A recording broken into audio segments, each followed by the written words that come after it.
Welcome to episode 68 of Cyclops is Waiting for Me, an X-Men the Animated Series weekly recap podcast and our X-Men 92 finale. As you know by now, I'm JC. And I'm Rod, and we're so thrilled to introduce our special guest tonight, the reason why this podcast exists in the first place, Eric and Julia Lewald. Hello. Hey, Rod. John, how are you doing? Doing great. Thank you guys so much for being here. Obviously, everybody who's listening has heard us mention your name hundreds of times over the course of this series. But real quick, if they're not following you for some reason, where should they be following you guys? If folks are a fan of the good old X-Men, the animated series, I'm on Twitter way too often at X-Men TAS. That's for X-Men, the animated series. We're on Facebook. We're on Instagram. We have a web page that's more, it's a blog. It's more like an archive at this point. But please, reach out, find us. We're happy to try and communicate, and we're happy to sell you a couple books while we're at it. And also pins and hats at Comic-Con and stuff like that. And if you want us at a con near you, please let the folks you know near you that you'd like us to come. We'd love to go. Speaking of that book, that book has been invaluable to this show. John has read it cover to cover and referenced it in just about every episode. Yeah, that's great news. Thank you. You know all our secrets, though. I don't read very well, so I haven't been reading it. But whenever I'm like, hey, what about that? And he's like, oh, there's actually a quote about this. My favorite chapter is the wit and wisdom of Beast, where Eric went through every episode and pulled the quotes of Beast. So yeah, there you go. If you need a quote of Beast, there's a whole chapter of Beast quotes in the book previously on X-Men. That has been one of the more referenced sections. Like, where did you get that from? Cyclops is Waiting for Me is our weekly podcast series where we're going back and watching every single episode of the original 1992 X-Men the animated series in the original intended script order, building up to the release of X-Men 97 coming to Disney Plus later this year. Some quick reminders. We're a recap show about a series that started now over 30 years ago. There are gonna be spoilers. If you don't want this episode spoiled for you, pause the podcast, watch the episode, and come back. We don't have to worry about spoiling anything for future episodes because this is the last one of the series. We are currently not sponsored or affiliated with Disney or Disney Plus in any way, shape, or form, and we made it through the entire series without that happening. Good job, Rod. Yeah, we cursed just enough. Don't forget to follow us on social media at Cyclops IWFM on Instagram, TikTok, Twitter, and Facebook. And of course, make sure to follow us on all your favorite podcast services. If you want to support the show, we have affiliate links and all the uploads too. These include Eric's previously on X-Men, the making of an animated series, which we reference constantly, like we just said. X-Men, the art and making of the animated series from Eric and Julia, which JC has a signed copy of, sitting proudly on his coffee table. Yep, upstairs. But now, on to the show. Today, we're going to be talking about Season 5, Episode 10, titled Graduation Day. Originally aired on September 20th, 1997, and sits at an 8.2 star rating on IMDb. Before we dive into it, anything that you want to share about going into this episode, love to hear your perspective on that. Well, if I can jump in just to clarify who I am and who Eric is. Please. Eric gets all the credit for being the develop for television by guy on every episode of X-Men. I guess called showrunner. We didn't call them us showrunners 30 years ago, but everybody got a different credit. But yeah, that's what they call us now. But yeah, so Julia was one of the writers, and yes. I was the supervising guy. Yep. And so I was, although she since we lived together, she was around for all 76 episodes, even though she only took screen credit for 2. She did come up with a couple of the others and was around when we developed every single one of them. So it's almost like she was there the whole time. I was kind of a fly on the wall. And when he says I was around, it was because X-Men, the animated series, was such a cheaply budgeted for various reasons. It was a 4-company co-production. There was no big pot of money that magically appeared to make this show. So when these magic small bits of money came together to make enough money to make X-Men, there were no writers' rooms. There were no offices for the writers. It was our dining room table where Mark Edens and Michael Edens would come over to our house in Glendale, sit with you and me around the dining room table and just vamp about, well, what would the X-Men series be? I don't know. Let's talk about it. The way that was different from a lot of shows, I mean, a lot of animated shows didn't have writers' rooms. I mean, this is something that seems very common now in primetime, but in our situation, it was simply Fox told me I needed 13 episodes that season. Writers would pitch me ideas. I'd pitch the ones I liked to the network and the ones that they and Marvel signed off on, although Marvel didn't have the final say, interestingly. They were a smaller company, and they were just thrilled to have something on TV. So I mean, if they didn't like it, it would often go on. But Right. the bosses would say, yeah, that one works for us. And then I would pick a writer like Julia, and she'd write it, I'd polish it, we'd hand it in, and we'd go next. So it was like 76 little movies that the individual writer wrote, and there were not 8 other writers punching it up or giving ideas for the show. It was just basically me and the writer for all of them. But to emphasize, you were drafted to take the X-Men, the 30 years of X-Men comic books, and come up with an animated television series. That was you doing the heavy lifting to make that happen, and you were only given an order of 13. Yeah. Oh, tell her to stop. No, this is amazing. Please. But yeah, some people don't know that well is that there had been no Marvel movies. It's 1992. There had been no real successful, certainly no X-Men shows on television. There'd been the Marvel animated shows they tried, kind of hit and miss. And the last ones were like Spider-Man from the early 80s at that point, correct? Yeah. Right. And so no one in Hollywood really had any faith that this was going to be successful. And our boss, Margaret, who's wonderful, who made it happen, basically put her job on the line. They said, if this doesn't go, we're going to fire you because you're insisting on putting this thing on. It doesn't look like any kid show we know. And we were all hired for 13 episodes, all the creative people. And we finished like in July or August, and all the writers and artists were let go.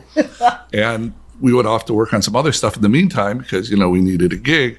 Right. And while we were waiting for January to come and for the animation to get finished, because it was all hand painted and it took months and months, we didn't know it was going to be more than one season.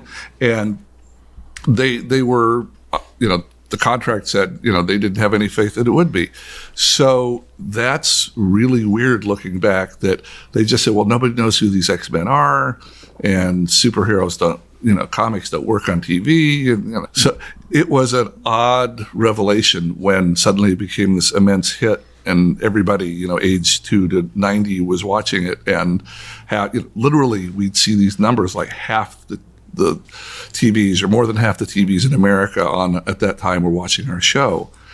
And it was quite a revelation, given the fact that we all loved doing the first season, but we all did it under this weird cloud of, well, knock yourselves out, but this doesn't look like it's going anywhere. Right. And so just want to, I think you mentioned Margaret Lesh. Just want to give her full credit. Margaret Lesh, the then president of New Fox Kids on Saturday morning, deserves all the credit for saying, I will risk my job on this. And she did. That's amazing. Yeah, and I noticed that in previously on X-Men, like you mentioned that, and weirdly enough, my current boss at my day job has worked with her and says nothing but the greatest things about her as well. From back in he was on the Spider-Man, like one of those teams. So yeah. No, she made it all happen, and that's in I don't know what it's like in other jobs, but certainly in TV. You're doing your creative work for somebody, right? And a lot of places, a lot of shows, we would have liked to have maybe done a little differently or pushed harder, and we were told to dumb it down or simplify it or cut the rough edges off. And Margaret was always, no, it needs to be more challenging. This is great. This is, I want every. It was a real gift. She and Sidney Iwanter, who was her right hand man, who was in the trenches, giving us notes. I mean, Margaret had to run the entire network. Sidney was the manager of 5 or 6 shows, all the boy action shows, as they used to call them. And so both of them had that same idea. They said, well, this is Hill Street Blues. This is our prime time. We want this to be something that any adult can watch and want to watch again. And again, nobody else we ever worked for gave us those instructions. So right. we're really grateful. So it's kind of a miracle that we're here, long story short, talking to you about the last episode of a 5-season X-Men run, when originally there was no guarantee it would go past 13. So that's kind of fun. Yeah, and Ron said something similar, that all the instructions all of you were given were to not punch down to kids. And it worked. And, we've been talking about what's currently happening with the writer's strike in Hollywood and like how important the writers are, because with you guys, with the stories and stuff, like that's really what kept everything going, because we poked fun at some of the animation glitches and like little things, and but that doesn't deter anything. I think most of us prefer that over like most of the X-Men movies that were made. I don't know how much, you probably hear it a lot.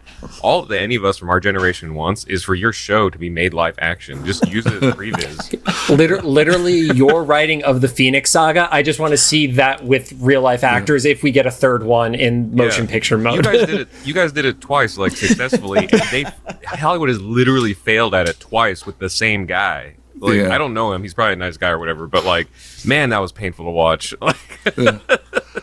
Yeah, I don't know.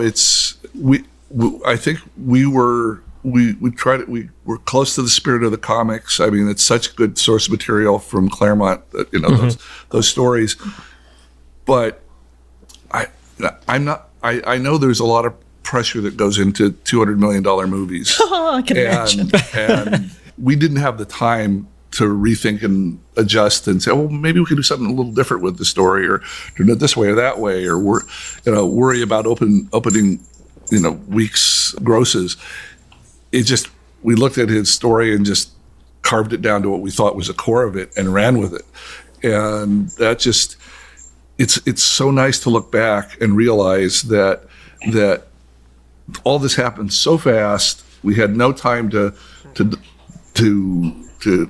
rethink anything, and that it came out well, as opposed to, oh gee, if we just had another few months on this and a double the budget, it would have been so much better.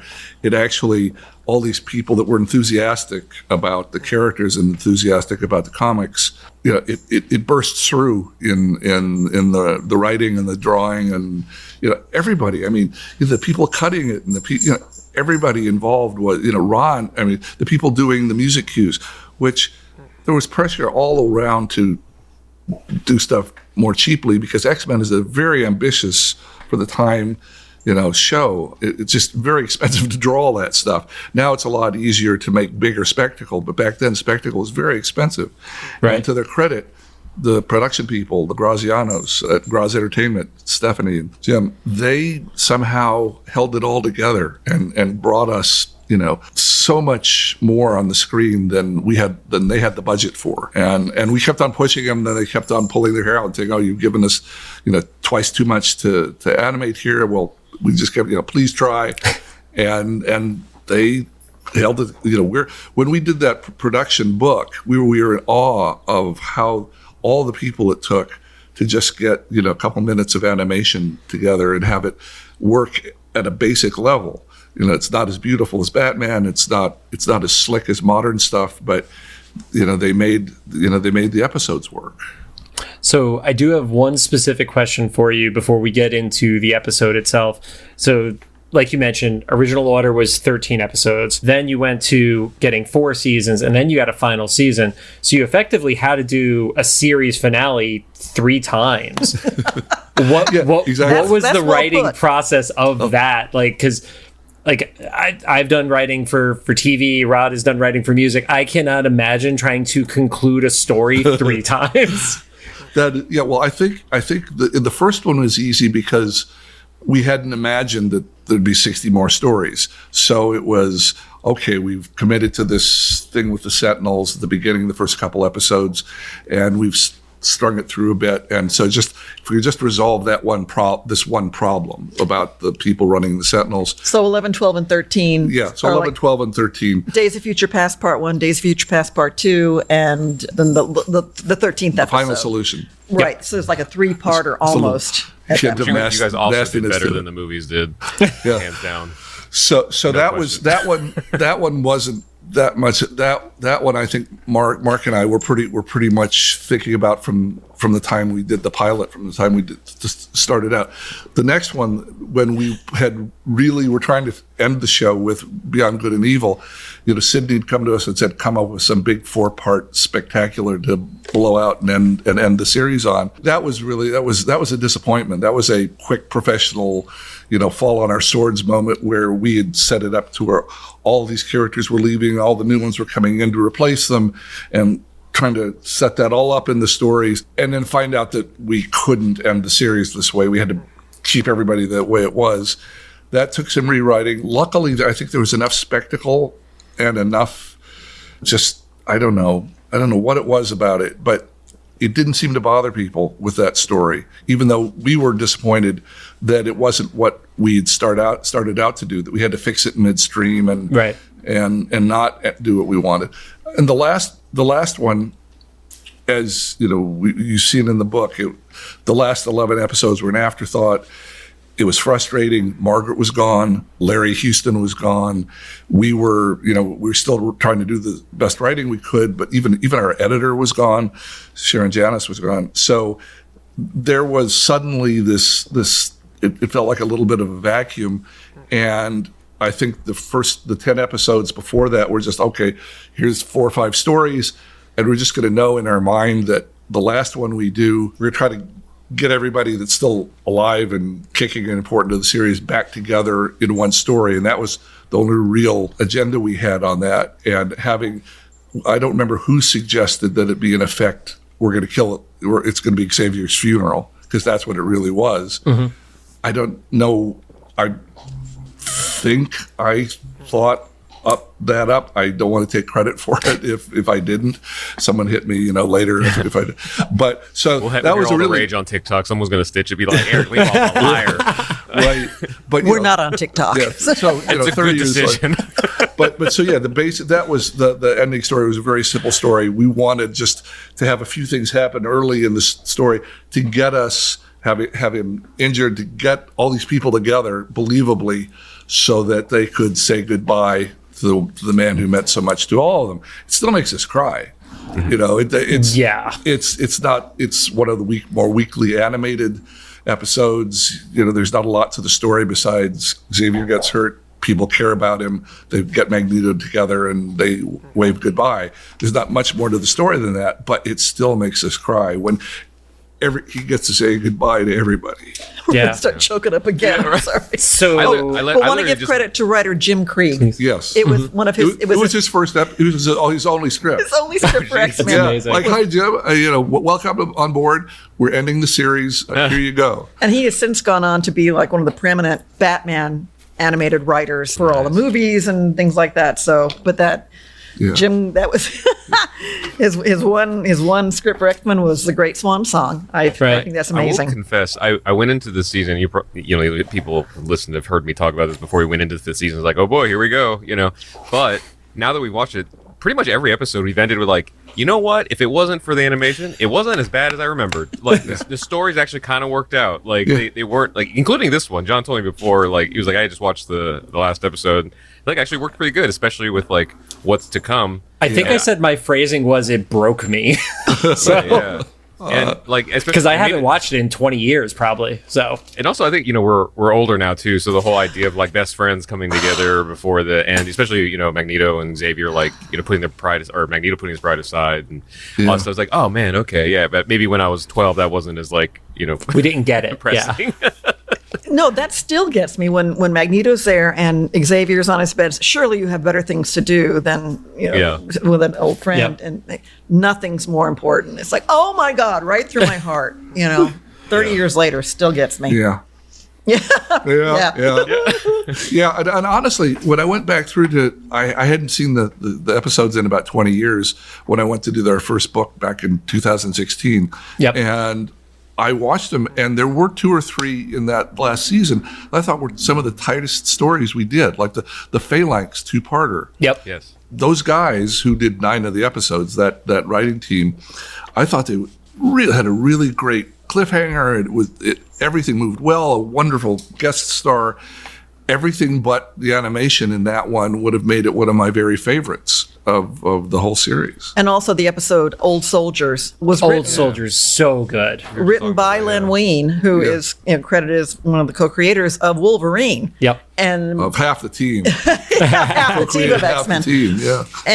And quick story, if you go back and watch Old Soldiers, there's a fun moment where, because it's Wolverine and Captain America during World War II. And this is sort of a look back at that time when they met, and there's a moment where they're having to go up this sheer cliff. Yep. Captain America opens a bag and hands Wolverine these repelling claws, and Wolverine, oh, hey, neat idea, as he starts using them. And so Len Wein himself said he didn't like the bone claws. He liked the adamantium claws being part of the skeleton he gets. So I'm just passing that along to you. So none of us like the X-Men movies. That's what I'm hearing. No. I love that confirmation. It's like, No, but I can tell you the guy I consider Wolverine's dad, yeah, he was not born with bone claws, according to him. So we weren't enough trauma. Like, he got melted in the series. Like, So I say we could hop into the episode. Episode kicks off and we see a bunch of protesters outside of a government building, and we hear the end of the world speech coming from Gyrick. And I love seeing the references to some of those big moments, and they were all disparate and different from each other. It didn't feel like it was just like, one point in time. It's like, no, stuff has been wild for a few years now, was kind of the vibe I got from him. Yeah. Well, I think that part of that was we look back, Jim and I look back and we say, okay, well, what touchstones can we make for our 76 episodes? And that was kind of fun. That was kind of liberating. And since the story was so simple, sometimes our stories get so involved, there's no room for anything, but they were so simple, we were able to add details like that. There was room for that. And there was room for getting all the different characters, getting like 10 people into the guy's sick room at the end. Yeah. But at the beginning there, it made sense to look, if this is going to be the summing up of everything, to touch base with stuff that they'd been through at different times. So one of the favorite bits from the show for Rod that always gets brought up in our episodes is Storm dropping something like a building or a boat on top of people. Uh-huh. So I smiled because I knew Rod was smiling when he was rewatching the episode and that moment was shown. Yeah, I was like, oh yeah, the adults in the room were like, let's acknowledge how much destruction they've caused. Because we were talking about the episode where Storm got whisked away to the other planet. Yeah. And and at the end of the episode when she is taken back home, or the second episode she's getting taken back home, she's like, I can't just let him die. I was like, we just put him in a building and then drop him. Right? That's kind of your gig, right?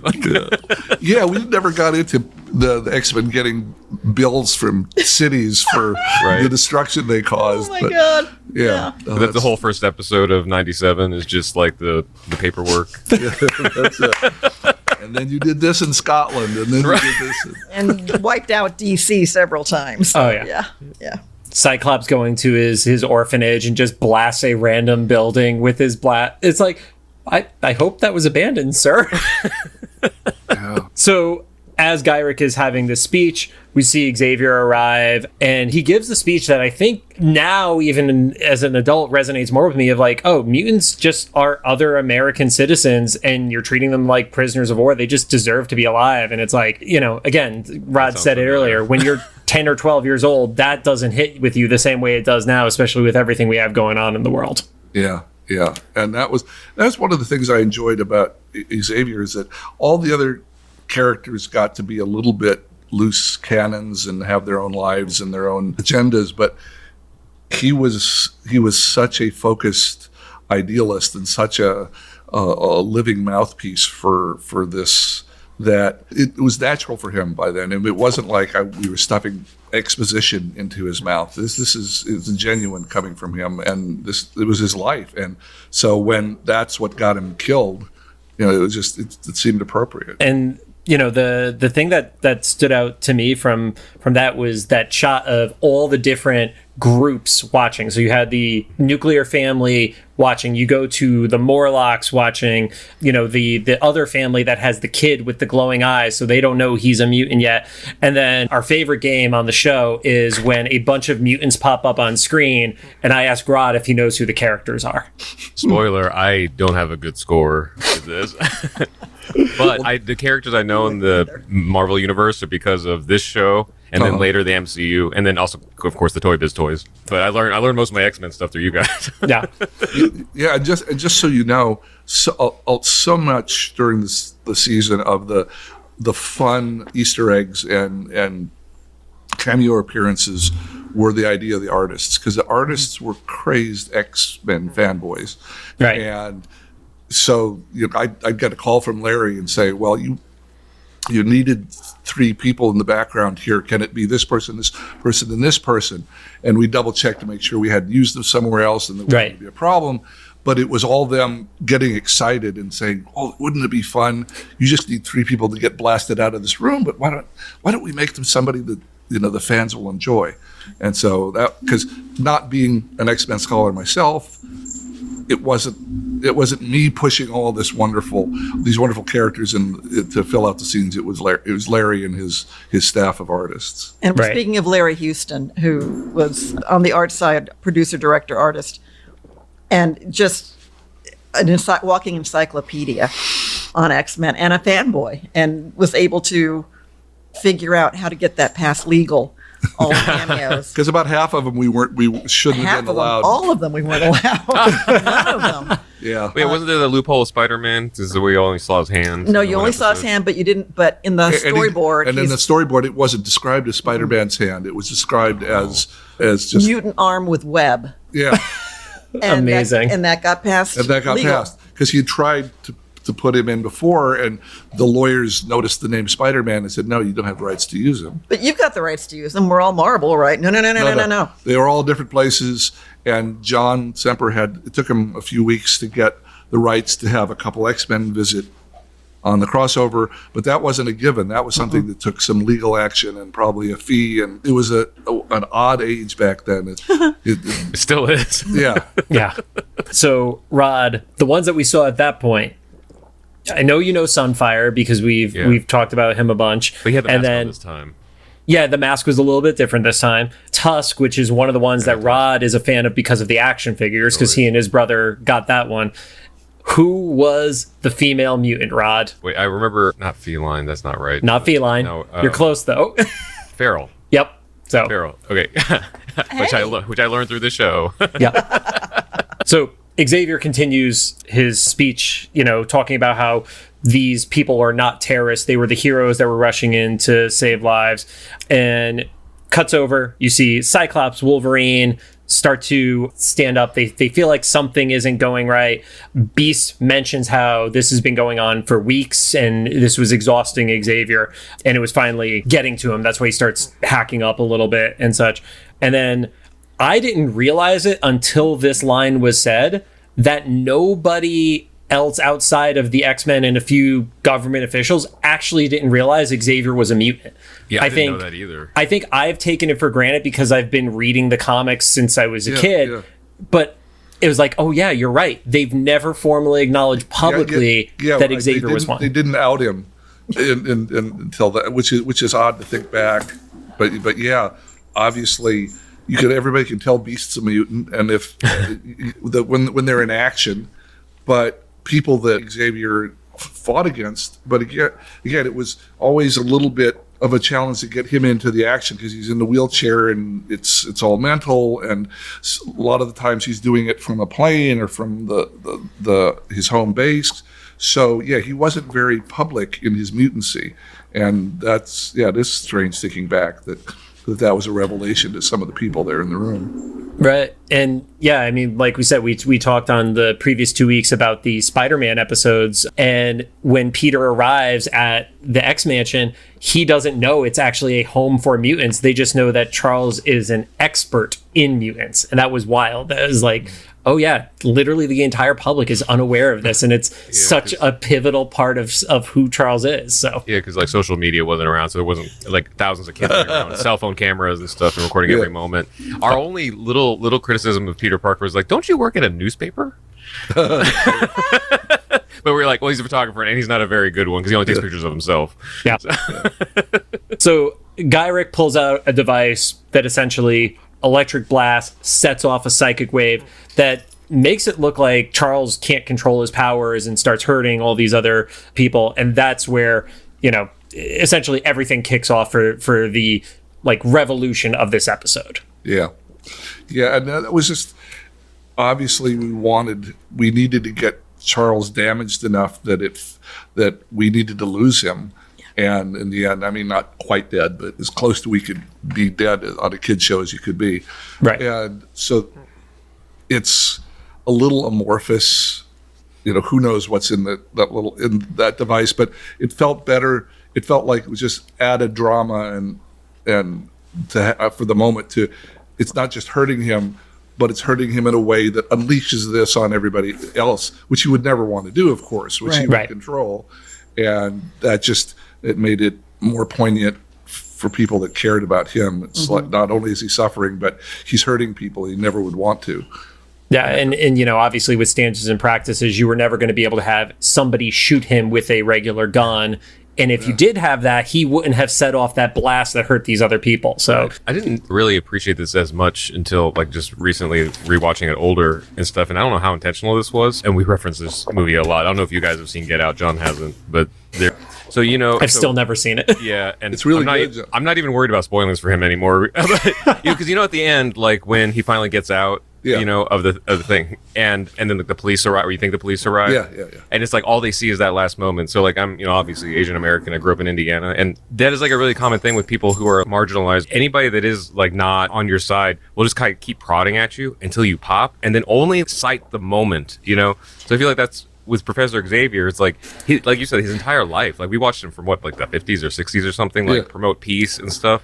And then there was like one moment where some guy just like popped his balloon, and everybody's like, "See how insane he is? Like you can't control him. Like you can't." It just like really hit home, because that's still happening today. You know, like we see like news and social media. You see someone be bigoted, like, see how these people are or whatever, but you didn't see like the lifetime of microaggression or poking and prodding or whatever. You know, up to. So it was like I felt like now watching at 40 that little device, even though it was like kind of a quick like reason or whatever, is like that symbolized like all of that. Like I explained like the here, you know. Yep. And then Gyrick gets pulled away, and then you give us one of the most like heart-wrenching cut to commercials ever of Wolverine saying he's smelling him and it's too late. That was, I was like, oh my God, I'd forgotten that moment too. It's like, whoa. It's funny those moments, because you know you're right, we couldn't show people really dying, we couldn't show people really badly injured, but to me one of the most horrifying moments was when Morph dies. And he really died. He really died. He really did. Right. We met him too the first season, and he's in the middle of this thing, and he blasts, and you hear him yell, and then cutting to these close-ups of people's faces as they sense that he's not there anymore. And it just was really, really creepy. And looking back on it, powerful. The guys drew it beautifully. Sharon cut it beautifully. It just was all this thing about, well, something's happened, and the audience senses that something terrible's happened. And you go through all these characters that meant something to Morph, and you've shown mean something to Morph, and they all sense he's gone, and that was great. That was horrifying. And so this is not quite as powerful, but it a similar thing where it's too late. Yeah. I think 12-year-old me right before the commercial begged to differ. Then we had to watch cereal commercials. Be like, wait, what happened? Yeah, that is the one thing that I think gets lost of watching this on Disney Plus, you know, decades later, is it's the cut to commercial, and instantly we come back and they're on the Blackbird, and he's in horrible shape, obviously, but he's still there. So we see Gambit is flying, and then one of our favorite notes to put about any episode is Scott yells. Because Scott yells a lot in this series. It's like an angry dad. Yeah. Put that down. Beast explains that luckily Wolverine was wrong, that he is still alive, and they hail the mansion, make sure to get the med bay ready, and to get Moira on. Cutting over to Genosha, we see Sunfire and Farrell again. We also see Mariana, the little girl from the Morlocks, who is there as well. So loved spotting her. Yeah. Because I know like some people say that is one of their like lesser favorite episodes. I honestly always loved the Christmas episode. So I have positive sentiment for her at least. Oh, great. Because you know, that was awkward, and you're right. There are about 8 people that say, "Oh man, that one just clunked for me," but they're the 2 people that say, "I watch it every Christmas." I remembered that episode so much more than the majority of season 4 and 5. Honestly, like that's one of the ones I remember the most. So. And that's a lot for John to like that episode, because it ends with a pun, right? And I hate Christmas, so. Well, because it says like Merry Christmas, the Merry Xmas. Yeah. Oh, a quick side note there, just because we lost Norm Spencer over the course of COVID, the voice talent for Cyclops. And I never got to meet him in person because all the voice talent was up in Canada.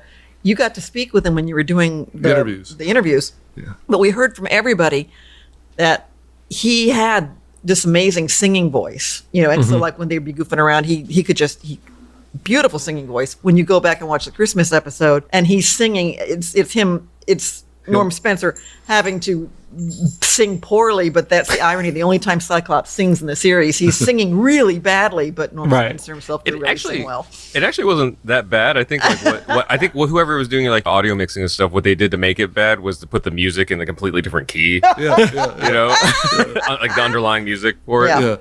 And one of something that none of us knew because we weren't there at the recordings in Canada. I mean, we get them. We weren't in the room. We'd get the finished recordings, and we'd hear how nice a job they did. Yeah. But evidently, in the room itself, Norm was the funniest guy in the room.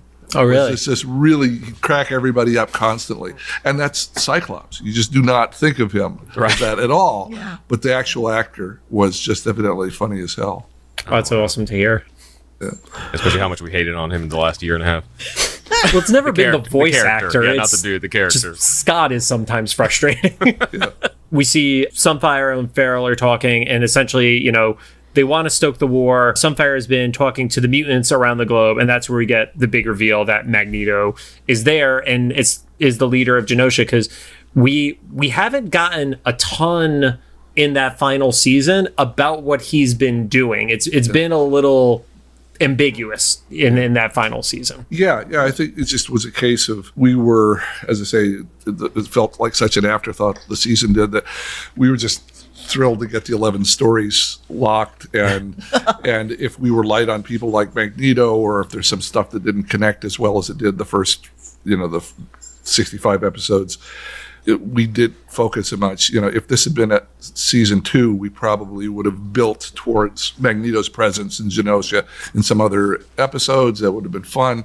But you're right. At this point, it was like, that served the purpose of finding him and getting him to help Charles. I'm not sure again exactly why we put him there, but it's been too long to remember in the story. But I think it makes sense that he'd be leading not the renegade, but he'd be leading the mutants, or trying to. Yeah. Who would hope to would take over, or the other side, as it were. So jump back to the mansion. We have Storm, who's attempting to comfort Jubilee, and we've joked sometimes that Jubilee got left behind a lot.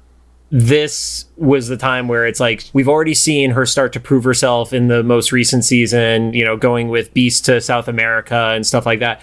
And it's like, she's not a kid anymore, and she still feels like she's being spoken down to. I think a lot of us all related to that, because it was like, if there was the sick grandparent or stuff like that, you never got the real answer until they realized you were an adult. So yeah. And depending on what age you were when you started watching the show, it ran over 4.5 years, 5 years. So the audience was kind of growing, perhaps faster than Jubilee, but at that same moment in their own lives, like you said, sort of, come on, tell me the truth. What's going on? Honestly, I can't handle it. Yeah. And even if it wasn't for her actual numerical age, just the atrocities she has seen since joining the X-Men, I'll just grow you up fast, right? Yeah. Right. Yeah. Yeah, because in that, one of the, season 4, where she's learning how to drive. So we got her at 13, and at most she's mid 16 at this point. Exactly. So, yeah. What is to me the great episode? God, she's been kidnapped. She's being held on stage, and she goes, "What did we ever do? Why do you hate us? What did we ever do to you?" And the line is, "You were born."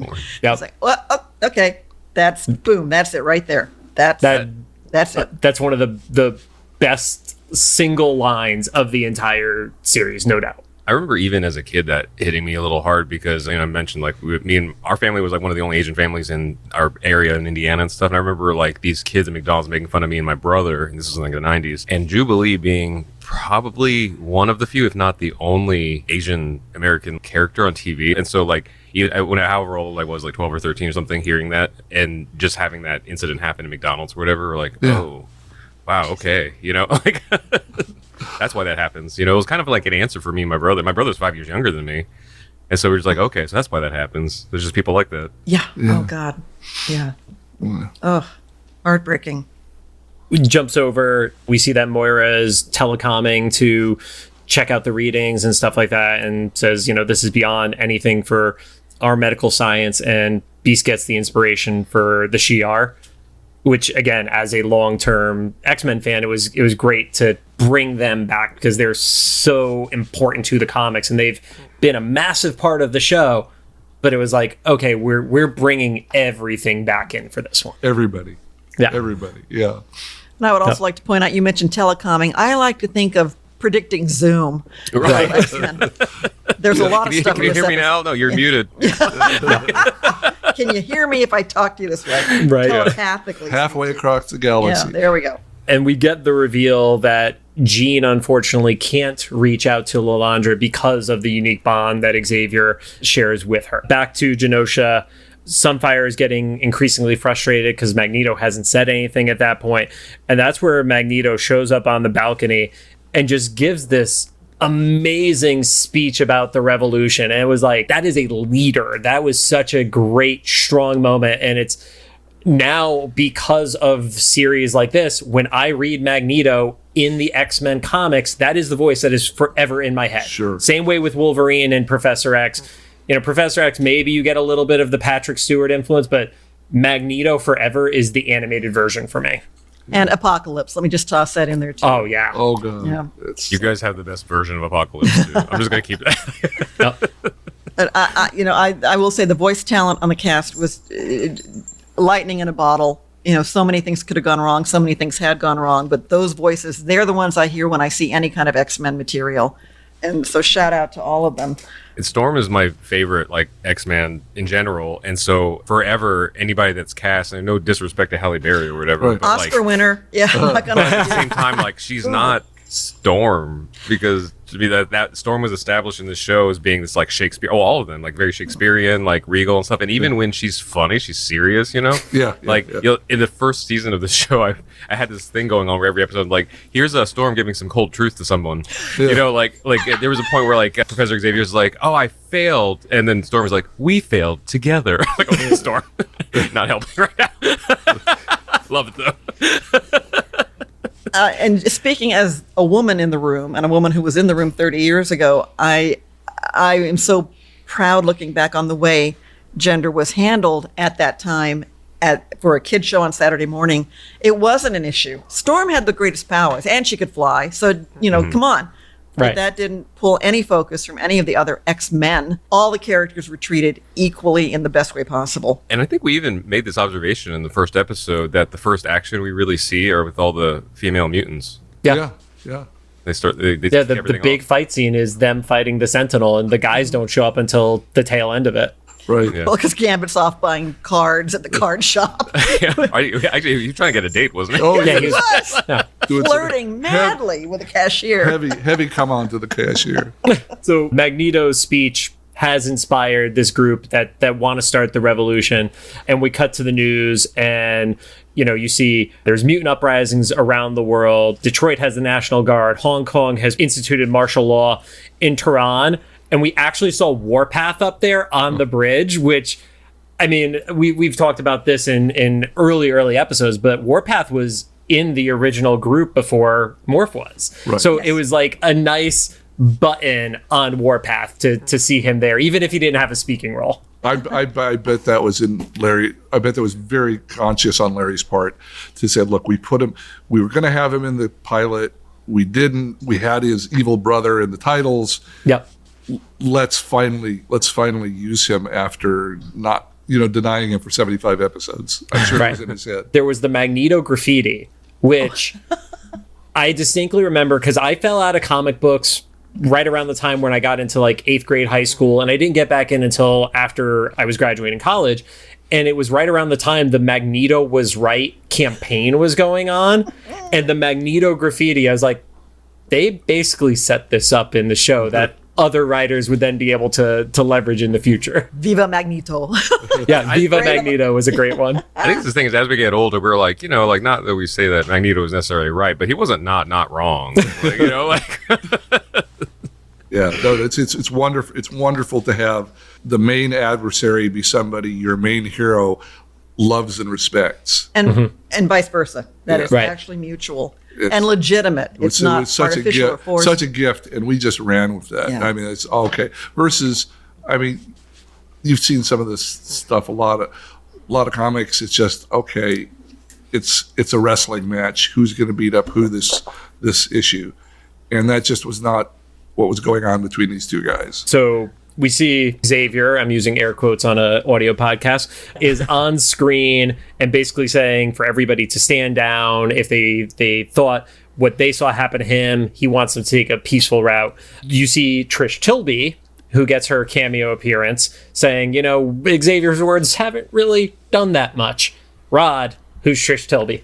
I didn't write that name down because it's been fruitless the other times, but I don't know. No, there was that episode with the Guthrie family, and I had written down every name that you guys put in that thing, Except for the Guthries. Yeah, he except for the wrote down Guthries. every other character name, but left out the Guthries. I know the girlfriend that's been everybody's jealous about. So, I don't know. No, I don't know who Trish Tilby is, but I remember hearing that. So I was assuming the Larry Houston inspo for this. Trish came from X Factor number 7. That was her original appearance. Whoa. She was a reporter in that story. Oh, okay. So all-time favorite, though, is Rod forgot who Maverick was about 7 times until the Maverick episode. Yeah. And then it was clear. There you go. Yeah. Not a problem. Right. Oh, but since we're also using air quotes here too, again, we're predicting the future. You got a little serious deep fake stuff going on there with Professor Xavier on the TV, talking to the people. Yeah. I'm just saying, folks, we knew it was coming 30 years ago. We knew it was coming. It's already happening. They're warning. I had to warn my parents about people deep faking voice phone calls and stuff. I was like, Mom, Dad, if you don't see my number on that screen, don't. No, seriously. We were fortunate when X-Men came out and ran its course. There was no social media because the crucifixions that might have happened with angry people, angry fans, just it would have gotten so ugly. Instead, it got to be something people rallied around and enjoyed and grew up with. And now we can have the conversations about the show. We can't change anything. Right. We can't change anything that happened. It all happened. It's done. But we're happy to talk about it and have those conversations and can do that in a more collegial atmosphere. Thank God, because we didn't have social media then. And just guys, we've been to 6 or 7 years of cons since we got started to work on the first book. Month in and month out, we have never had one snarky question. Amazing. That's awesome. That's incredible. It is. It's really nice. That's how nice. That's how much love there is out there for the show. Oh yeah. Yes. I mean, at LA Comic-Con, I came to the panel that you guys did, and that room was packed. I got there right at the last second, and it was like there was one seat left in that room, and it was just the happiest group of people to hear that conversation. So thank you for that. And I like to think in the story too that when Trish said like this doesn't really help anything, that it furthers the point that Xavier was special in himself and not just his appearance. Yeah. Mm-hmm. So because it was more of like saying the words that he would have said, he just still didn't have the thing that Xavier did or whatever. Yeah, that natural charisma that Charles exudes. Morph is great, but he's never going to be Charles. But also, it was great to bring him back, for the grand finale. Like you said, I actually forgot that he was in this episode. I was like, oh, cool. So yeah, he's still alive and not as damaged as last time. Not as damaged. Correct. Yep. Yeah. So they're trying to figure out the transmission to get to Lalandra. They figure it's going to take up to 9 months to get there, and it's a pretty dour moment. And then I wrote this down in utter shock. Cyclops asked Wolverine for advice. I think everybody was shocked by that. Yeah. Including Wolverine. Yeah, no, that's you got to love. That's one of the things I love about TV series versus single movies. I mean, I grew up loving movies and came out to Hollywood because I love movies so much. But there's this thing that you've earned after 50 or 60 stories where you can get a moment like that, and everybody that knows these characters has been through this with these characters. It's this huge thing. Whereas if it's just 40 minutes into a movie, it's not that big a deal. But if it's 40 episodes in, oh my God, we've lived with these characters for 5 years, and now he's having a moment that I never thought he'd have. Right. And that's a gift for TV writing that feature writers don't get, Yeah, you get that in long form, you get that in TV, you get that in comic books. To your point, in a movie, you would have to. It's like getting Avengers Assemble. If they said that in the first movie, it would have never had the same reaction that broke theaters when Endgame came out. Yeah. Yeah. But that's so hard to get to that many movies to ever get that level of a payoff. Yeah. Cyclops tells Wolverine that essentially there are a bunch of mutants that are all traveling to Genosha. They know they need to stop Magneto. Otherwise, this is going to, continue to escalate. And if they don't have a leader, then it stops the war. And then we get Jean, who pops in. And I love Wolverine's reaction to it because he's just completely shocked that she's there. It's like, she's the one who could read the minds of everybody in the mansion. Yeah. And especially if you're stressed, she's vibing off that. She knows you're not having a good time right now and is hearing all the inner emotional screams that you're having at that time. Yeah, she was great. She was like the glue that held the heart of the team. And when we were first writing the first season, she wasn't somebody that either Fox or Marvel thought was that big of a deal. Wolverine was exciting, and Cyclops was important, and Storm was spectacular, and Jubilee was our young person. But we kept on writing more stories, and it kept on coming back to that. All the people would come back to Jean when there was a problem. Right. She was this mother of the whole place that just had a relationship with everybody that nobody else had. And so she just became really important. Before you even get into Phoenix, she became, to us, to the writers, an important center of the team that we hadn't imagined before we started writing. And I did learn from the show that the only time you don't want to be around Jean is when she's in the kitchen at Christmas, because she was not having it with Gambit. Oh, no, she wasn't. She shut him down. Yep. In the Spider-Man episodes, we were talking about like why they sent her away, so that she wouldn't be the easy fix for the episode or whatever. And they're like, well, maybe also like she's gone through like 2 Phoenix things right now. And they're like, let's not tempt a third and put her around any radioactive things or stress or whatever for a little while. Yeah. So Jean insists on going, and essentially, again, we interpret stuff differently. I never would have understood early on, not planning on coming back. It's like, oh, they're literally saying they're going on a suicide run right now. Like they do not expect to survive this. And it was like, okay, this is going to keep hitting. Yeah, I didn't catch that before. Yeah. And also like the nuance in the conversation where like, I think Wolverine was like, Psych, you got to tell her not to go. And he's like, I already tried, It's like, it didn't work the first time. Conversation. Yeah. Yep. They hop on the Blackbird, they take off. Wolverine goes into very traditional Wolverine mode of like, well, these could convince him, and he pops his claws, and they're like, well, maybe we should try to keep him alive. It's probably going to be easier to convince him if he's not dead. Yeah. Part of me was thinking too that was to help preserve Wolverine's life, because he's like, well, you're made of metal, so maybe that would be the only thing that wouldn't stop. So maybe you put those away. Don't remind him. Yeah. So we get to Genosha, and you could see that Magneto is expecting them, and they jump out at the right time, and he straight up destroys the Blackbird without hesitation. That was a moment. That was okay. Yeah. Boom. Like, done. Okay. Yeah. This is the stakes are rising here, but still, okay. Everybody's still in the back of their mind. Do they have an answer for Magneto, and do they have an answer for Charles? Right. So, yeah. And the quote from Magneto there was great, basically saying, they were worthy adversaries, but they were never going to be a part of our world. He has that deep respect for the X-Men and what they've tried to do, but he considers it a failure, so he has to do it his way, especially after seeing his friend get attacked and such. So, of course, we get the reveal that Jean has a little bubble, save him, but it's also a very rough landing. Yes. Yeah. No. Wolverine can heal instantly. He could technically just splat in the ground and give him a few minutes and he could reconstitute. But it was. Would standards and practices have let you do that if you had put that in there? Nothing close. No. You only get one splat in the series. You already used that previously. Yeah, there was the episode with the Guthrie family, which was one of the ones where one of the wikis that we reference for trivia facts and stuff like that actually had the breakdown of all the requests of standards and practices. And I was like, I can't imagine, like, because that was only one episode, and it was easily a page worth of notes of like, oh, this person can be on the screen, but you can't see them holding a pitchfork pointed at somebody, like all super specific stuff like that. Oh, yeah. So. Oh, yeah. But in this moment, for the last episode, we need to give a major shout out to Fox Kids broadcast standards and practices person, woman named Avery Coburn, who her word was law. And Right. even more than Margaret Lesh. It was not going to get on the air unless she approved it. And she was dealing with all the same Saturday morning issues, any other animated show was dealing with, but she understood X-Men. And it wouldn't have made it this far. It would not have been the same show, and it would not have made it this far if not for Avery Coburn. Yeah. Although in the second season, there's a whole running story of the folks in the Savage Land, and those were all written separately so they could be interchangeable with whichever episode came back that was appropriate.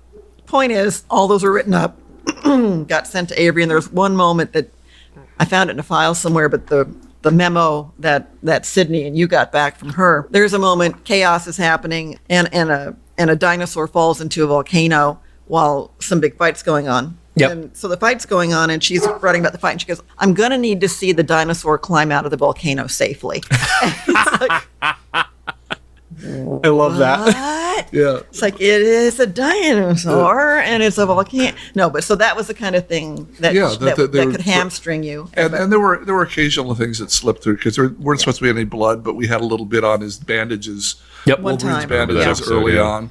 Wolverine slugging Scott in the pilot was about a week-long discussion. And That is my favorite GIF on Twitter to use. I will send that to Rod at least once a week, Yeah. probably.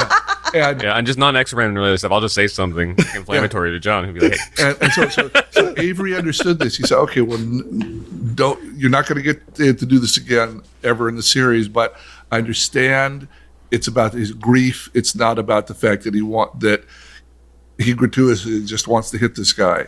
Right. So those are the kind of adjustments she made, because initially she said take it out. Yeah. And there were hundreds of things like that she'd say to take it out, and I'd gently try to persuade her with a long memo, say why it was important in context. And 90% of the time, we'd come up with something that worked for both of us and that didn't ruin the moment. So Right. to her credit. That's awesome. I love to hear that you were able to work through and find something that you were still happy with from the creative side, but also wasn't going to get you in trouble too. Yeah. So Yeah. they make it into the mutant camp, and then we see another cameo, which this was one of the characters that when Rod did not know, I was shocked, because Rod loves Mortal Kombat. And there's a character named Forearm who has four arms like Goro from Mortal Kombat. You could actually see Mortal Kombat playing on the screen behind Rod's head right now. He has the arcade cabinet there. They're walking through the camp, and they get spotted by Sunfire and Feral. And I think we take a little bit for granted today that the X-Men would be the most prominent mutants on the planet, but because the internet was so nascent back then, it's not like you're seeing this person's face plastered in front of you 10, 15, 20 times a day. If the X-Men were real today, the amount of stuff that I would see on Twitter and Instagram with them would just be, it would be terrifying. I would be scared constantly, I feel like. Yeah. But I like it was kind of realistic though with his whole thing where he's like, I haven't seen you guys around here before. It's like, wait, no, I have. You caused a lot of trouble last time you were here. And then there were a few cameos from the Mutant Liberation Force. Don't worry, I'm not going to expect anybody else to know those names, but I will make sure to thank Larry next time I see him for putting those in there. And then Magneto pops up, and that provides the distraction, and he gives the "It's time" speech. Yeah. They go up, and they go into the metal melty fortress of Magneto, which I kind of love the difference between what you saw in the Phalanx episode, where you had a very high-tech base, and then you move over to this, and it's like essentially a metal cave. It's not a fancy, it doesn't feel like a leader or a dictator. It feels like a revolutionary, like it has a grime to it. Yeah. They start a little bit of a conflict there, and it's one of the only fights that we see in the entire episode at all. The metal furniture gets thrown against all of them. Cyclops is like, no, we just want to talk to you. We're not here for a fight. It was important. Obviously, we needed some excuse to get Magneto into the last scene there, but it also felt right that he was needed to get through to save Charles. His participation was needed to save Charles. Mm-hmm. And then they give the reveal that he's actually dying and they need his help, and he instantly just stops. It was like, the world can wait. Yeah. Everything just was record scratch. And he's like, why are you still fighting if he's dying right now? And Wolverine gives the because he'd want us to. And it's so many emotions get captured in this episode. Like I know my voice is getting choked up when I'm saying some of these lines that you guys wrote during it. So actually, now that I'm thinking about it in real time, like, was this an intentional dichotomy of like how Professor Xavier, as flawed as he is, his like theology and his whole spirit still carried on in the X-Men, even though he wasn't there. But the whole thing with Magneto is if you took him out, then his revolution would go away. Yeah. It's funny. It's like we wanted to show that Xavier had affected the X-Men enough that it would go on without him. And I hadn't even really thought about that, but I tended to think of most of the villains or most of the people that might have been sympathetic to Magneto as being kind of free agents, and we didn't care. We didn't know them and care about them as much. Right. There may have been some of them that would have gone on if Magneto was killed and carried on his vision, but we didn't really get to know true believers that followed him. They tended to be more lone wolves, whatever. Yeah. Was that a conscious decision at the beginning? Because in the comics there was obviously the Brotherhood of Evil Mutants, and those were never as closely associated to Magneto in the show. They were kind of working like with Mystique or as their own separate entity, but they were never his like henchmen. Like we got Toad, Blob, etc. in the books, the way you guys took it a different direction, which was great. I think for Mark Edens and me, as we were laying out a lot of the stories, we were really drawn to him, and we were drawn to him as a really strong character, and we were drawn to him as Xavier's best, bromance. Right. I was going to say there's a lot of tension there. Yeah, all those things. And the fact, it's almost like if he had a gang, if he had a posse along with him, to us, it kind of distracted from how intense and wonderful Magneto was all on his own. So I think we didn't consciously say, well, let's keep these other people out, but we didn't know the books very well, and we didn't know that some fans might miss the fact that he was the leader of groups, and the people did follow him. But yeah, I think we were drawn to him as a loner more, and a leader, but a leader as somebody that could lead a revolution, but not as part of a group. And that actually segues perfect into, as he's realizing all of this, he has to question himself, what is his priority? Do I lead this revolution, which is everything he has literally worked up to from when he was abused as a kid? And you guys obviously never took the deep dive into it, but when he was dealing with the Nazis in World War II, it's the most pivotal inflection point of his adult life, is which way am I going to go here? Mm-hmm. Yeah. Because he already has all the troops gathered, and it's like, well, I can't regather them how many more times, Yeah. It was good. It was good to give him a tough choice. Oh yeah, and I guess like the little part that happened like moments before this was that he had accidentally amplified Jean's powers, because like Wolverine was like, "What did you knock me with, Jean?" And she was like, "I don't know." Like, Phoenix again? Let's just assume it's that. I don't know. No. It feels good. Yeah, he actually was okay with it. So, at that point, they do realize that it had amplified Jean's power. Maybe there was a way that he would be able to supercharge brainwaves, because brainwaves are electromagnetic, which I don't know if I had seen that up until this point in the comics. I remember in the mid-2000s, there was a Grant Morrison run of the X-Men comics, and they figured out, if he wanted to, he could just pull people's blood out from them. And it was like iron in it. Okay. Yeah, because it has the iron in it. Yeah.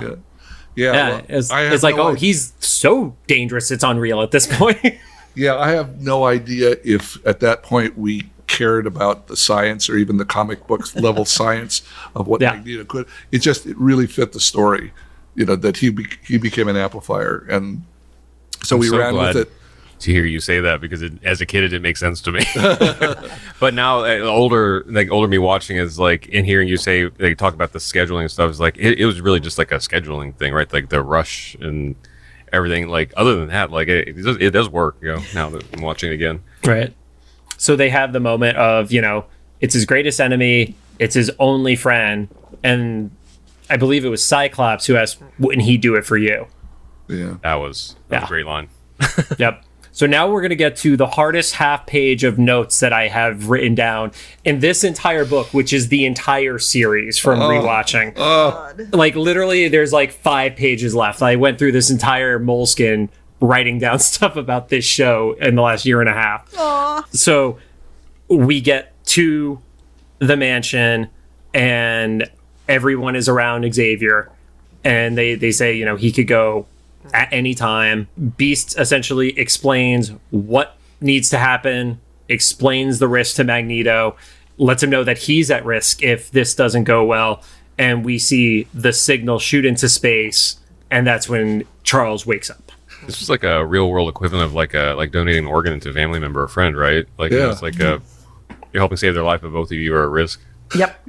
Yeah. Well, I'm not so sure Magneto himself was. But I mean, we said he was. We said you said it, so I believe That's it. true. Yeah, there you go. You're right. You're right. And so I don't. We're cranking up the stakes there. It's already such huge stakes to have everybody around his sick bed. Yeah. Right. His near death bed, and wondering if they can get through, and if they can get through, you know, what that would mean. But it was very much a planned thing from the beginning of talking about the episode, and saying, okay, he needs to say goodbye to everybody. It's like the end of the Wizard of Oz. You know, Dorothy saying goodbye to everybody she just had the adventure with, and she's looking, I don't know, the equivalent of death because she's never going to see them again. But had anyone ever shown you the Death of Captain Marvel comic from? No, that was, I want to say it was the Sterling run, but it was a very similar vibe for me as a comic book fan. It was all the different heroes, so there was like Captain America and Spider-Man, etc. around him, and this felt so much more intimate because it was his team. So one of the sites that we go to for the notes, IMDb, said originally it was supposed to be a pantheon of various Marvel heroes that were going to be there. Is there any truth to that trivia rumor For this episode, this moment right there? Yeah, it seems completely wrong because we didn't care. We didn't have legal access to any of the other Marvel heroes, and if we named them, they'd make us throw them out. But B, we actually didn't care about anybody outside the X-Men universe. And since we just spent 75 episodes with these people, that's going to be the intense scene. If it's somebody new or somebody that we've heard, you know, like even if it was Captain America, which we saw once, he wouldn't mean anything to Xavier. I mean, he's who's this guy? I mean, you know, why would Mr. Fantastic matter to Charles? Yeah. So that would be a fan fun thing in a book, but it never occurred to us to do that. Okay, well, myth busted on that one. That's always one of the things is whenever I do the research going into the episodes, I will always try to I wonder if this is what it was. Because if it isn't written by you guys or an article that is quoting you, we always say comes from this fan wiki and comes from IMDb because, you know, it's so easy for people to make up something like that, you know? I'll put this clip on my TikTok and I'll keep you posted on how that goes. Yeah, the second Rod posts anything that's somewhat controversial on TikTok, his phone blows up for 3 days. It's fantastic. It's great. And then we get the moments with each of the characters. I would love to know, what is that? What's that like to write that? Because it's so deeply personal. There's no other way I could describe that. We were crying while we were writing it. Yes, and it's also satisfying when you're writing it because you know you're going to get a moment. We're going to have a moment with each of these people, and Charles is so. I mean, he's a thoughtful character. He's a caring character. He's an empathetic character, even if he has to be a tough leader sometimes. And actually, in the books, he was actually. Certainly in the early books, he was more of a taskmaster, which I never we didn't really play him that way.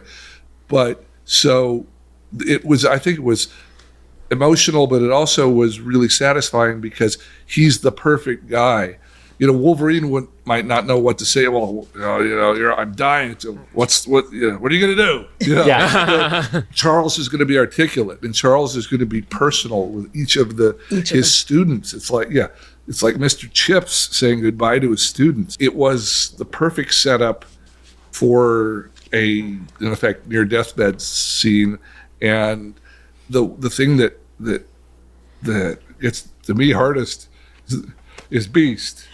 I was going to jump in here. I can see you starting to choke up, but if you watch the moment with Beast has been explaining medically what's going on in the She-Ra.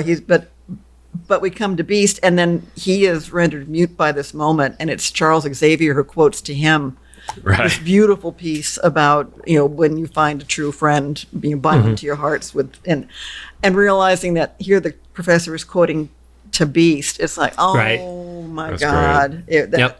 I'm with you. We're both choking up. I'm choking up. Now I wish we have a video of this because so everybody in the Zoom call is crying right now. Yeah. That was actually what I was going to ask you, is from all the goodbyes that he feels like he's giving, what was the one that hit you strongest? So it sounds like Beast is that for you. But each one of them was so perfectly powerful for each character. I thought, each one of those, even God bless Morph, who hadn't been there terribly long since he came back, so damaged, but the professor was able to speak to him and succinctly, but right on the money. It really felt like you guys were saying goodbye to the characters. Oh, we were. Now that I'm older, I can see that thing where it's like, okay, these are literally the last 4 minutes. Yeah. That we're seeing these characters. At that time, we thought ever. Yeah. And 30 years later, still haven't. Yeah, yeah. I mean, that's the thing. We lived with them for 4.5 years, and you always hear about breakups with TV shows and with movies, and they become so much your family that suddenly, I'm going to my next job, and it's just okay. I'm never going to see these people again. Right. Never going to have to imagine what they're feeling. Each one of them feeling in the scene again, and so there was that too. For me, I have a hard time pulling between three of them. If it's one of those I can't pick one because they're all so great, but Gambit hit so well because, and we've referenced this a million times, is he was the one that everybody believed would be a traitor. Despite the fact that he was on their team, they all still believed he could turn on them. So that hit, obviously, because it's no, you've earned your redemption of who you were. Calling Scott his son. Obviously, we make a ton of jokes about Scott in the show. Our name of the show is literally a joke about Scott. But it's there's something so pure about the relationship. But the one that hit me the hardest was Wolverine, because he pulled the mask off. When he pulled the mask off, that was the moment for the Wolverine one for me. I was like, oh yeah, I'm going to have to pause in between these because this is tough. No, Rod? yeah. Yeah, they were so hard to pick from. I mean, I think all of them had these moments, like you mentioned, with even stuff that you wouldn't necessarily, I wouldn't necessarily recognize right off the bat. It's Gambit has to, he said how many times you have to prove yourself, and Wolverine with the mask, Beast with a quote being just change up. Obviously, Storm, I was waiting for that one. I think seeing her reaction actually was a little bit more. That might have put a little bit over the edge for me. The whole moment was just a really great. It redeemed whatever flaws that had happened in that season, for me and stuff. Because it was really, like you said, back to the writing. This is a good story, and I just didn't appreciate it as a kid. Yeah, we've talked about it. We'll continue to talk about the horrific budget cuts on the artistic side for the last 11 episodes. Yeah. And look, in the year 2023, we can all sit here and take the long view of various TV series that have come to a conclusion, and whether it was a satisfying conclusion or whether they stuck the landing or whether it was just, Looking back, and again, 25 years later, that stuck the landing, I believe, for the X-Men series. That it was so heartfelt, and we're still choking up talking about it. It was so honest and appropriate for those characters. If you'd spent 5 years watching that show, this payoff was legitimate. It was earned.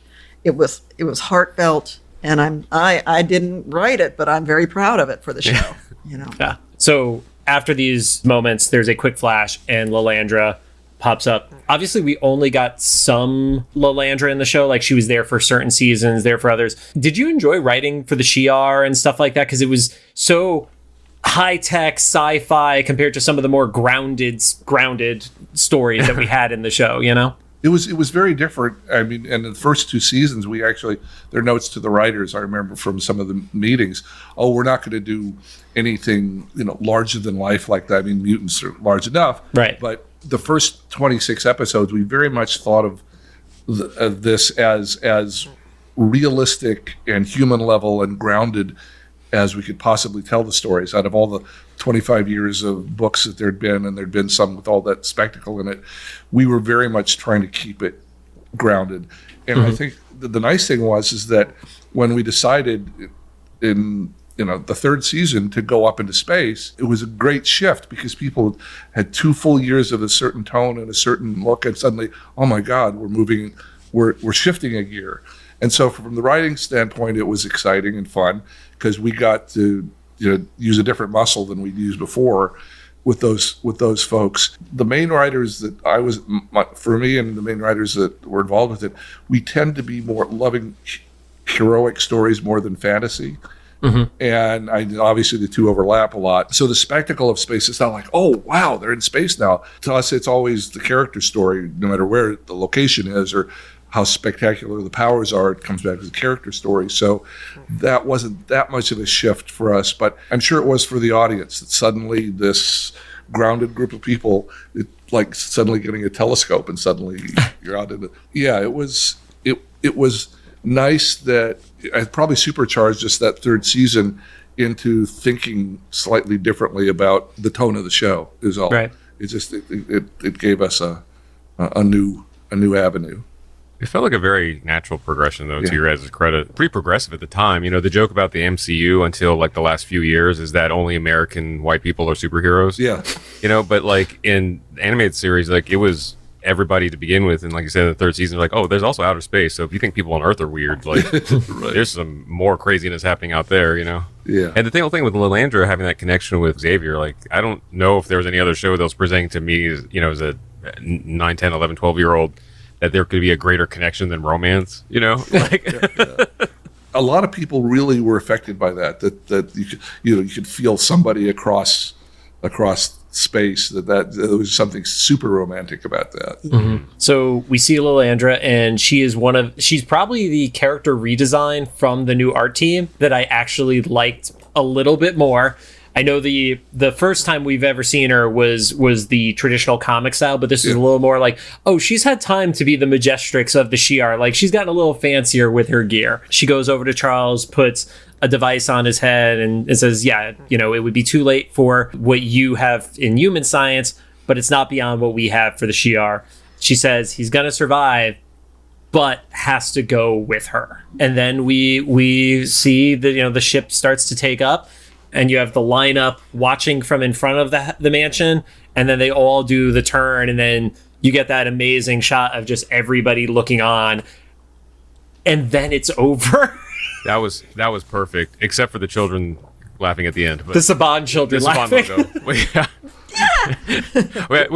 We've had ongoing issues about Saban's calling card at the end of these shows, but it was, that you talk about sticking the landing. As much criticism I've had about any of the weird episodes and stuff, like that was like a really great. You screenshot that, the background of your computer, Yeah, perfect. It's, if you just search X-Men animated series, because like we will do this constantly when making the images for Instagram and TikTok and stuff like that. It's the Jubilee pointing over Cyclops' shoulder one is like the number one result, because there's like 7 articles must have used that as their thumbnail, and then the next one is everybody standing there in that line. And I would have thought Wolverine Crush might have been number 1, but that's up there. Yeah, this thing. Yeah, Wolverine. Yeah. We got John got me this. Yeah, got that for Rod, and then I have all the ones in their VHS set still not opened.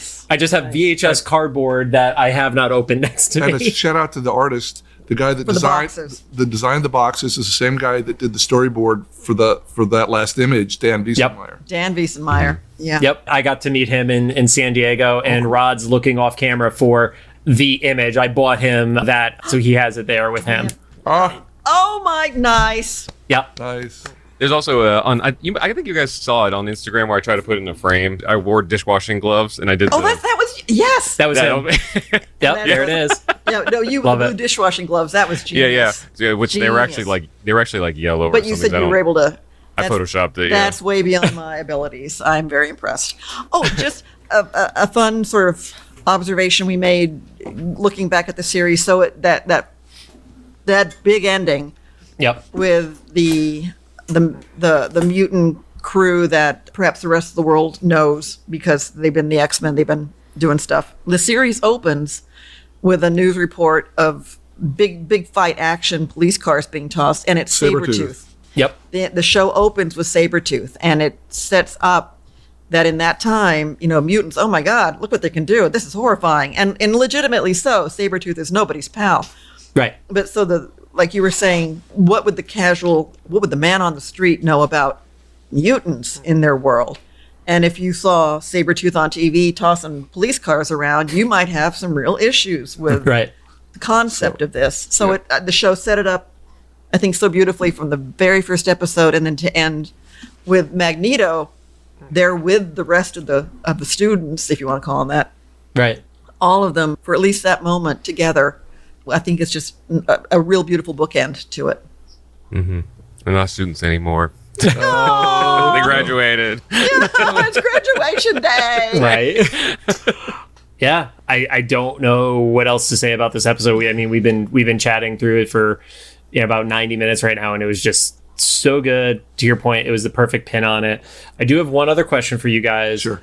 But before I get to that, any other closing thoughts? If there's anything we missed about this episode that you'd like to drop, would love to hear that. And then I got what I think should be a pretty fun question for you to bring the mood back up a little bit. But again, credit to Jim Krieg to have your first script on a series. Talk about that was a pretty high bar he had to leap, and sure did. And like I said, gone on to big career, especially with Batman.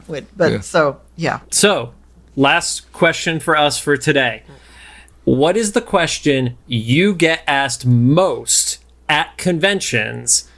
That way Rod could turn it into a TikTok, and anybody who wants to ask you that, you could just direct them to that so you don't have to repeat the same thing every time. No.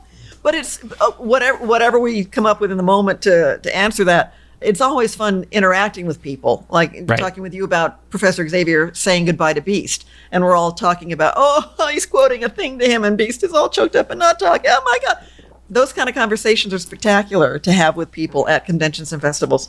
I can think of... the two things we'll pick one. What do you got? Well, it's either episode or character, but I think the one to get asked about is, who's your favorite X-Men? Mm-hmm. Mm-hmm. That's the easiest one to say. And in a lesser said, what's your favorite episode? For me, as one of the writers on the show, they're one of the sort of fun things we'd tease each other with, could you out Beast if you got to write for Beast? And that was always coming up with the most obscure quote that was perfect. And again, this was way back before the internet. Eric has a dusty old thesaurus. And a book of Bartlett's famous quotations that you have to flip through to find and we'd look for quotes in those things. Yeah. And again, he's a romantic poet with the soul of a genius. He's my favorite. Beast is my favorite. I love him. And in my case, it's absolutely out of empathy. Xavier had all these very different X-Men. There were 20 people that wrote for the show over the 4.5 years. No writer's room, but just individuals that try somebody out, and they do great and give them more episodes. So I felt very Xavier-like through those 4.5 years, trying to keep these 20 very different people on course and focused on keeping the show kind of smooth and together. So I empathized with the daddy character in the show. Awesome. And Rod? episode. Oh, episode. Yeah. Please. Yes. Oh gosh. Well, I'm not going to. there's so many, but I got to say, talking about graduation day today, it's like, wow, what a way to pay off a series. What a way to pay off those characters.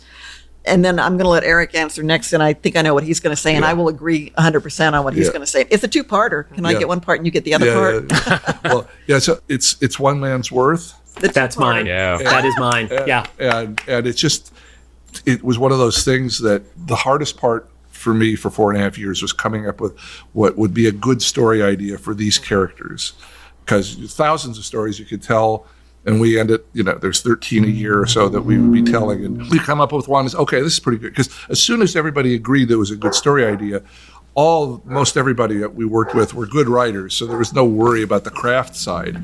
Yep. The worry was what would really resonate as an X-Men story. And so throughout a year, some would come out well, some would come out and then once in a while there'd be this eureka moment where it just hits you, oh, wait a minute, we got to do It's a Wonderful Life or City on the Edge of Forever. We got to do one. What would X-Men be like without Charles, if Charles had never lived? And this is Eric. He came up with this idea.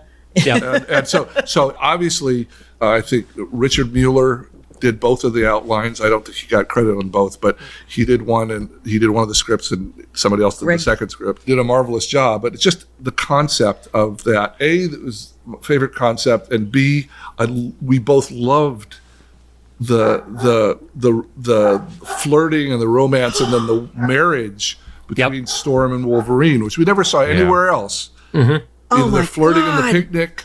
They're married in this hellscape. In the hellscape. In this apocalyptic hellscape. Would you give up the whole world just to save our love?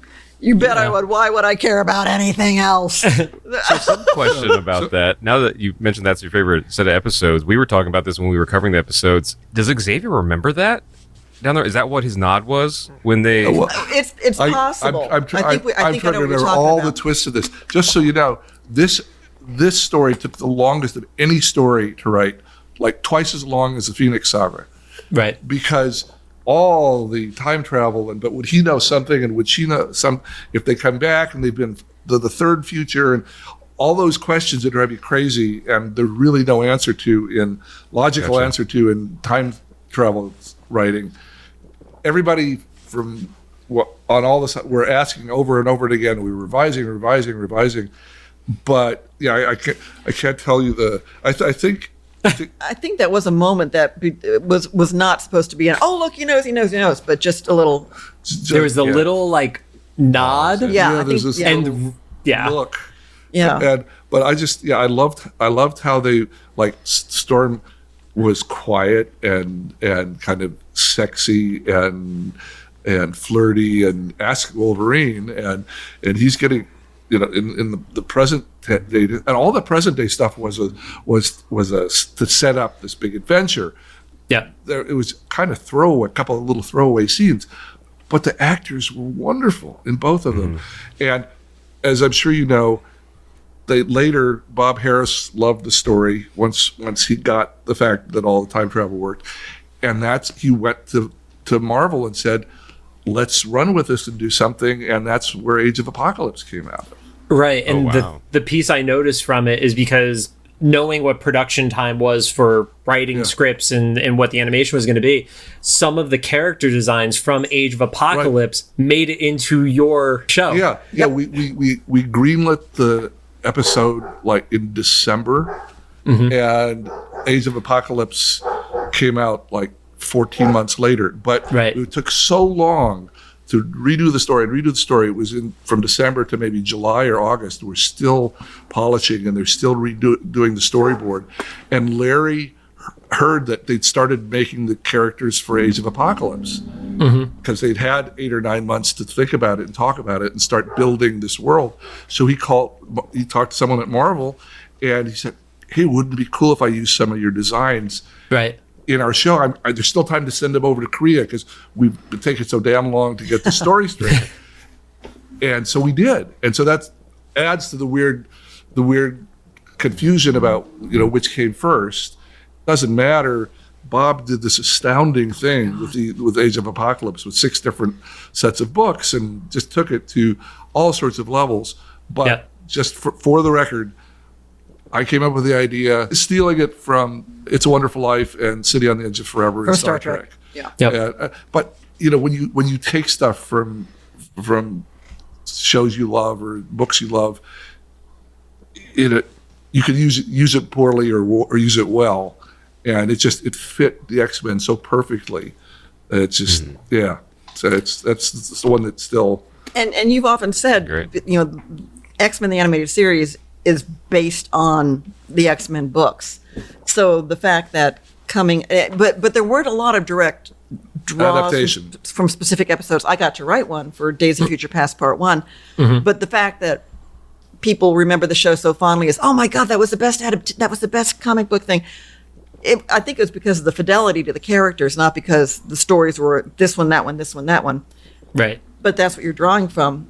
And then to have had that idea that could then feed the comic book world, you mentioned that being a nice it was great because we took so much from people like Claremont's writing and the stories and the depth they'd given to these characters, and the fact that we were able to give this little spark back to Bob, and he ran with it, and that they were able to use some, because it was wonderful to give back a little.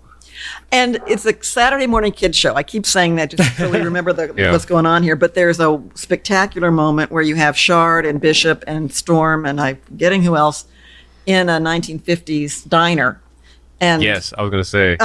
And the waiter comes up, we don't serve their kind. And Storm says, oh, skin color prejudice. That's so pathetic. Quaint. It's almost quaint. To which Wolverine goes, it ain't quaint. Apologize to the lady.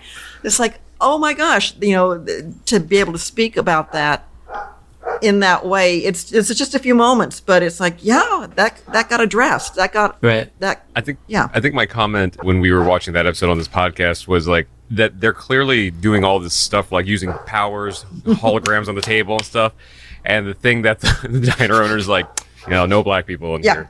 No. Like everything else checks. Holograms out of your fingers, cool. Yeah, we get it. And here we are 30 years later still having that conversation. Oh my Lord.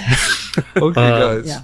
Rod, before I sign us off, anything you want to add? I mean, just on behalf of like our whole generation, thanks for giving us like our first soap opera, and like it was super meaningful stories. Like it's a bond that me and my brother are close now, but like it's something that's been an ongoing thread of like we just text each other all the time about different stuff about the show and everything. And even as recently as Doctor Strange Multiverse of Madness, we got to see your characters come to life literally finally. Yeah. Yes. Oh my God.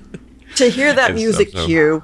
Oh my God! But your version of Xavier, was in there. Like, and I think it's funny because like I know like some passive fans were like, oh that's cool, Patrick Stewart got to be in there. We're like, no, it's the animated one in there because we all knew from the hover chair. Oh, the hover chair and the green and the music and the green suit yeah. And the rays that came out of his forehead that sort of No. I was at like a early-ish screening of that and stuff, because we had like the craziest fan base there, and it was like someone won the Super Bowl when that happened. And it's funny because it's like when you break it down, it's like visuals shifted by 3 pixels to make waves in the air, but we were like, what? That's all we needed. That's all we needed. Thank you. Yeah. Take a note, Fox. Oh my God, that was fun. But it's cool. And, like I said, like I went into this 5th season a little like skeptical just based on like my childhood memories and stuff, but they all checked out, including this episode. I was really nervous about this episode, talking to John about this. Like, we're going to have the Lewalds on, and I don't know how it's going to go. All the gloves off, like, we all acknowledge like the animation stuff, but like, I like this more than I remembered, especially when we got the last few moments and stuff with all the writing. Once again, support your writers because it breaks down to that, if nothing else. Just a reminder, everybody, we're not done. Listeners, after this, we're going to cover some other shows. We haven't decided what that is yet, but we'll get to them. Absolutely. Well, thank you, everybody, for listening along with us. If you have thoughts, please make sure to drop them into the comments for the YouTube upload or the Instagram post for this episode. Like what you heard, give us a rating on the podcast app of your choosing. Eric and Julia, thank you so much for giving us this series. This has been amazing. Thank you. Thank you so much. This has just been, and thank you, both of you. This has been very special.